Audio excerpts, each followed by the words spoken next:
Assalamu alaikum, peace be upon you all. This is your host, Amina Ahmed, and you're watching Muslim Network TV. Welcome back to NextGen, where we speak about the issues that we are facing in our world today with other young people, young activists, young organizers, young people who are making some changes in the world that we live in. You're watching us on Galaxy 19 satellite, MuslimNetwork.tv, Amazon Fire TV, Roku, as well as YouTube and Facebook. Now, today on Next Gen, we will be speaking on the recent controversy regarding Disney's Mulan, as well as the larger issue of the genocide being committed against the Uyghur population.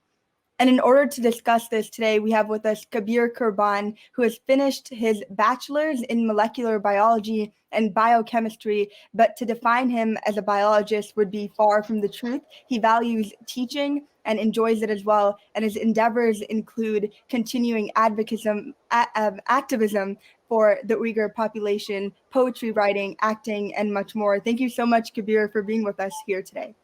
Thank you for having me. Thank you for organizing this. I'd like to first acknowledge the fact that I am on unceded territory. The indigenous people have never given up their land, and I'm lucky to be where I am in Vancouver, British Columbia, on the land of the Tsleil-Waututh, the Semiahmoo, and the Quiquitlam people. I'd extend my greatest thanks to the team, and I'll give it back to you.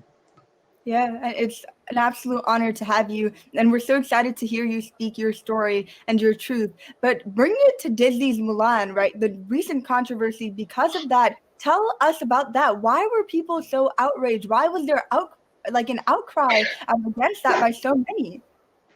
As an individual who prays to go back home, who yearns to see the motherland, and who wishes to be with his family, I could not have been more offended, I would say, to have these actors go to the land, welcome to the land, and portray this freedom fighting individual. I have not seen the movie, but to portray a freedom fighting individual on a land which is not free, on a territory which has been stolen, and on a territory where a lot of atrocities are being taken place right now, it is just a slap to the face. It is rude. It is many things. None of them good.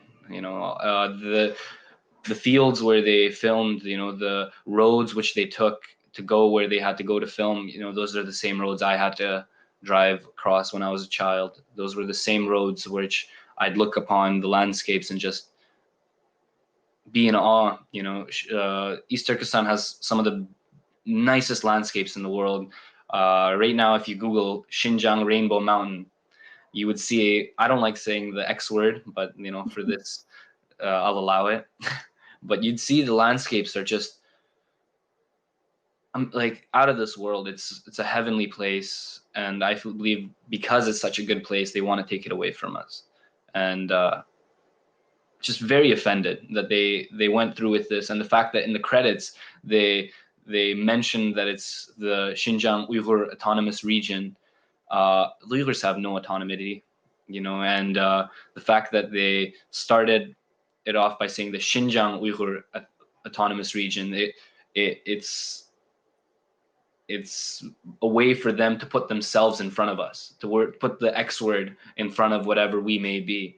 They want to eliminate us in all ways possible, and this is just a small example. Yeah, I think many people might have thought it insensitive, but from what you say, it just seems completely wrong, right? Representing the population there as well. And we see what your initial reaction was, being offended, and I think that's very valid. I would have no problem with the film being filmed anywhere, as for that matter. But to do it, to have a freedom fighting movie on a land where nobody is free, it's borderline comic.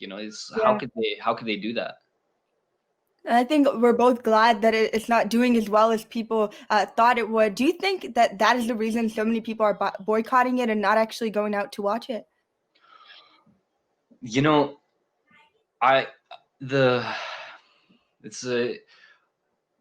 it's very hard to say. I can't tell you what people do in the privacy of their own homes. There's so many things to boycott. But yet there's so many things that we do that we just don't think about it. The fact that we subscribe to Netflix, we were talking about this earlier, and how there's a new movie on there, and a lot of people have trouble boycotting something, like boycotting a whole service due to one movie or film. I'd say of the amount of people who claim to have boycotted the movie still pay their money to Disney. Disney does not care whether they made it for the streaming service, and the people who have subscribed will still subscribe. Majority of them, I'd say. I can't really say who will boycott it. I hope that people do, and when they do leave the website, when they ask them why they left, when they ask for the comment, why would you like to unsubscribe, which they always do, I want everybody to clearly state that, drop a paragraph. If you look at Aiden Anwar's latest post, she has a whole write-up ready to go. Just copy and paste it, put it on there and let them know that you are not happy. And the fact that she has that up, it just shows how accessible it is and how easy it is for people to do something so small. But I think if so many of us do it, it'll actually cause them to probably reflect and perhaps not make that mistake in the future. But Kabir, I want to talk about the Uyghur situation and the current situation that they're undergoing, and bring it to that and just hand you over the mic. Tell us about that. So to understand what's happening in East Turkestan is to understand many socio-economic aspects of what China wants. In the 1950s, I don't have my notes in front of me, so anything that I quote or date, it might be off. But in the mid 19th century or 20th century, China decided they needed more land, and with the help of the Soviet Communist Party, they were able to invade East Turkestan, and quote unquote, they allowed us to live. They allowed us to be. They gave us an autonomous region. They just said you're under our rule. After many decades of just dispute and protests, China, I believe it was 1986 where the Hulja massacre happened, where it was like Tiananmen Square 2.0, but yet nobody knows. Where all the university students from Hulja, they went out to the streets and they wanted to do something, and then China said no. They came in and destroyed. Over time, probably with thinking of how they can do it, came 2017. Actually, came 2009 when the Urumqi protest happened and the riots occurred because people weren't happy with the way they were living. People weren't happy with the fact that everything had to be Chinese, with the fact that no more Uyghur schools are around, that education for Uyghur culture is being cut.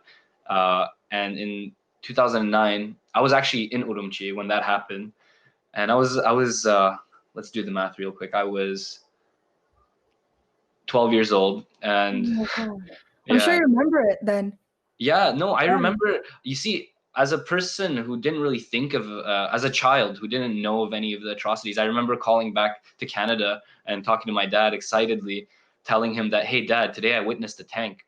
I saw a tank. It was so exciting. And, my mom smacked me on the back of the head. She's like, don't scare your dad like that. Yeah. And then time moved on, and come 2017, everybody got shut down. Everyone's family members, they were told to not contact anyone outside of Canada. One of my sister's very close friends, she came to Canada to study. She got her PhD, and they got a message. She got a message from her parents saying, "Hey, because of what you have done, you're now wanted." Because she was an anthropology student who tried to preserve the Uyghur culture. She is now wanted, and they said, if you ever contact us again, they will take us in, because we have been arrested for 4 weeks and you didn't know. And I'm just calling you now that if you ever contact us again, it'll be the end of us. So I just want you to have a good life, and I pray for you to have a good life, and I pray that you pray for me to have a good life. And that was goodbye. And she hasn't spoken to her parents since, you know. She's, as an adult who got married and started having kids, she wasn't able to share that moment with her parents. She wasn't able to ask for her parents' blessing on the man she married. And this happens everywhere. This happens all across the world. There are individuals who have who can no longer contact the people back home. Individuals such as my mother, who lost her brother's family, who lost her entire aunt's family, we lost an entire side of the family, you could imagine, to this. We just one day, all of a sudden, they're not picking up our calls. And that's the end of that. How can we ever contact these people again? I would have to literally voyage on down there and with whatever photographs I could find and ask everyone. That's literally the only way I could think of it. Me amongst countless individuals. Another story of what happened to me personally is my own cousin was detained in 2017 for watching an Islamic video. He was sent to a camp and he was released in December of 2019. I found out that he got arrested in June of 2020, only because a message got leaked from someone to someone else saying that they released him and now they don't want to send him to a camp anymore. They want to arrest him and send him to jail. And jail is much, much worse than the camps, because now they have a reason to torment you because you have gone against the country. It's not that you need re-education anymore. It's that they've given up on re-educating you. It's that they know that you won't be willing to shift and you won't be willing to budge from your culture and religion. On a grand scheme of things, I am a Muslim and I pray that they never give up. But as a human and an individual who cares a lot for his family and for his loved ones, I sometimes wish that they would just eat their words and, you know, practice in secrecy. These are common dilemmas that Uyghur people around the world go through. I don't really want to go into the details of what gruesome acts can occur inside of these camps because I believe it will desensitize the masses. Everyone can imagine what would happen behind closed doors because anything that we do know is not the complete truth. There must be worse things going on. And it does us no good to focus on the negatives.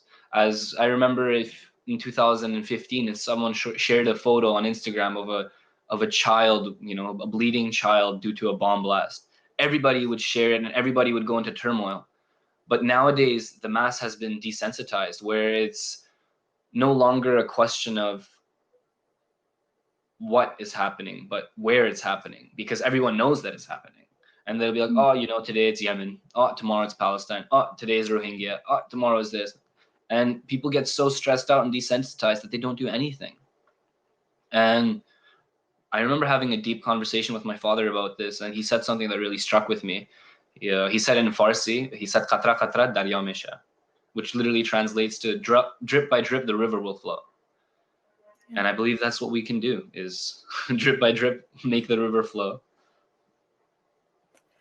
I think that there isn't really much to be said, just the stories that you describe and the fact that these are the realities of so many people is completely heartbreaking. But I hope we can talk a little bit right after our short break on what is to be done. Like you said, there's so much work to be done and so many people who are silent. We'll be right back after our short break.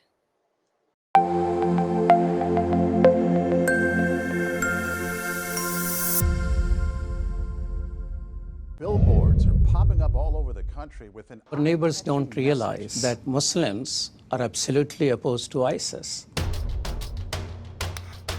Salam. My name is Abdul Malik Mujahid. I'm an Imam in Chicago. 16 shots! No peace! No guns! So how do we bring up the energy which can really have an impact on the world? You need to build bridges of understanding among people, and we need to have America moving forward. That lesson learned have brought the strength of humanity to America, which is the diversity. Mujahid Talks, only on Muslim Network TV. Faithfully connected. Welcome back to Next Gen. I'm here with Kabir Qurban, who is describing the situation of the Uyghur population. Kabir, I want to ask you, why has China been able to get away with so much of what it's doing? You described, at a very personal level, what your family has been going through. These are people that you know. Why has China been able to actually continue with these actions? Yeah, wow, that's a very good question. One of the main reasons is because the world allows it. We cannot say that it's just one supervillain and everybody is weak. The world allows it. I have allowed it. As an individual who really cares about it, I have allowed it to happen. But one of the a socio-economic reason to why this is happening is the One Belt, One Road initiative. When China is basically trying to take over the entire world and putting countries in debt, such as Pakistan. So the leader of Pakistan right now, Imran Khan, he speaks up against oppression, always saying that he's on the side of Palestine, always saying that he condemns Israel for their actions, very, very openly condemning India for the things they have done in Kashmir, for all the atrocities that they're committing. He openly always says it. But because of the socio-economic ties that have been signed by the previous president with China, Imran Khan, I have faith, is a good man, but he literally cannot say anything because the country is in debt, because the country has allowed China to come in and create these vast infrastructures. Anytime a country speaks out, you can see that in their stocks, the country does bad. When their currency goes down. A prime example is Turkey. Turkey they spoke up against it, and the lira used to be 1-to-1. Now it's 4-to-1 to the dollar. They have a lot of support. China has a lot of support from the Organization of Islamic Countries, or the OIC. They have a lot of support there because these dictators who are running these Muslim countries, they do not follow an Islamic compass. They do not share the same values as you and I would. And they are the people who make the decisions and the policies. Another great reason to why China can't do anything, the Uyghur people in China can't do anything and speak up and let people know, is because the only platforms that are available in China are monitored by the Chinese government. There is no Facebook. There is no Instagram. The only thing they have is WeChat and now TikTok, which luckily we know, on TikTok, some people spoke up, and even from across the world, they got banned. And they got silenced. Prime example is I know you're. There's a lot of good examples. Is China is very well placed in society, like economically, that they have this power, and anytime countries say that they want to come and visit, China is already 5 steps ahead. We have to understand that China is not thinking in the 1 or 2 year span. They have said that their plans are 50 years in projection, where they, in my opinion, are willing to accept the genocide. And I don't say that lightly, that there is a genocide occurring. And I believe that in the future, China will accept that they have committed a genocide. but that does us no good. Just like the indigenous people in Canada have undergone years and years of systematic racism, how the black people have gone through years and years of systematic racism. I don't want that to be the case for my people. I don't want to be a chapter in a history book. I rather not. I rather have my people be happy and free. I rather not make an example of my people. But that what do I know? Well, I mean, I think that just from you talking, we know that you do know, and there is work being done, and I want to focus a little bit onto that. The work that's being done by the diaspora population, people like you, and we spoke about Aid and Anwar as well. Tell us about that, and what are you guys doing in order to raise awareness as well as cause actual change? So one thing to understand what change is we need to understand what we really want. What do the people of East Turkestan want? When people speak of change, they just think that as long as we close these camps, we're happy. No. The reason the camps are there is because we weren't even happy to begin with. We want to condemn the People's Republic of China for the arbitrary detentions and the human right abuses which occur in East Turkestan. We want to protect the lives of Uyghur people who are currently being held in these concentration camps. We want to close all the camps. We want to allow the members of the international community to be able to go in and allow and assist us and allow people to come in. We want to allow Uyghur people to be able to go in and out, being able to go back home without question, without persecution, and without further security checks. And we want international leaders to use the Global Magnitsky Act against the Chinese people. So these are things that we want. How do we go about this? When it comes to dealing with a superpower, a political superpower, that is, we have to realize that as individuals, our capacity is very small. But luckily enough, there are a lot of people that are willing to help, and we just have to work cumulatively. We need to, first of all, raise awareness about China's occupation. And one way of doing this is anytime, and I really do mean anytime, you get a chance to speak about it, go ahead. At the end of a Zoom call, when your teacher says, any last questions, ask them, what is going on with the Uyghur people? You think this is a joke? I do this all the time. Every single on Zoom I get, I say, you know what, good news today, H&M said they're not going to be using Xinjiang cotton anymore. That's some good news. That's some change that's actually being happening. And this is because of great people.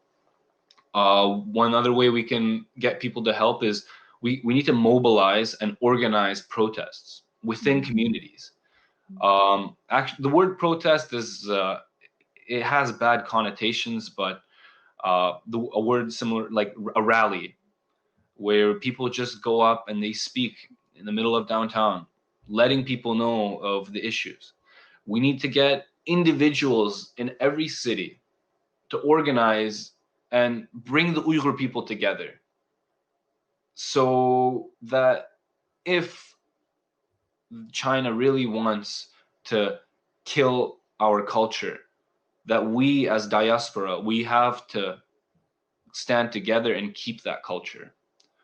We have to connect every single Uyghur people around the world, and that is actually what is happening. A lot of the Uyghur youth around the world are very well connected. I'd say through two people, we are all connected. Another thing that we can do is to contact your local government. Very easy. Luckily for me, I'm in Canada. You are in America. I'm guessing that majority of our viewers are going to be in the Western world. It is very easy for us, considerably, to go to our elected officials, look them in the face, or more professionally, write them something and let them know that, hey, I want you to speak up. I want you to say something in the House of Commons, be it in the I don't know what the equivalent would be in America, but There are many things we can do. There are a lot of companies to boycott, such as Gap, Fila. I just have the list in front of me. Tommy Hilfiger, Zara, Polo, Ralph Lauren, Carter's, Skechers, Victoria's Secret, Adidas, The North Face, Puma, Nike, Calvin Klein. Sounds scary, I understand, but there are alternatives. You can find alternatives, and the first, I'd say, 3 months of me trying to find alternatives was tough. But after 3 months, I could promise you now that I stay away from buying made in China goods. I'd say out of the 100% of the products I've used, I've cut down 70, because unfortunately it is impossible to cut some things out. Like cheap knickknacks. Like you can't buy a fan that's not made in China, unfortunately. You cannot buy a vacuum without spending hundreds and hundreds of dollars. But when it comes down to a shirt that you think would look good on you, I think majority of people can do without that shirt. You don't have to buy Skechers. You can find other shoes. My favorite company of shoes right now is Tom's, because every shoe you buy, they give a pair of shoes to a kid in Africa.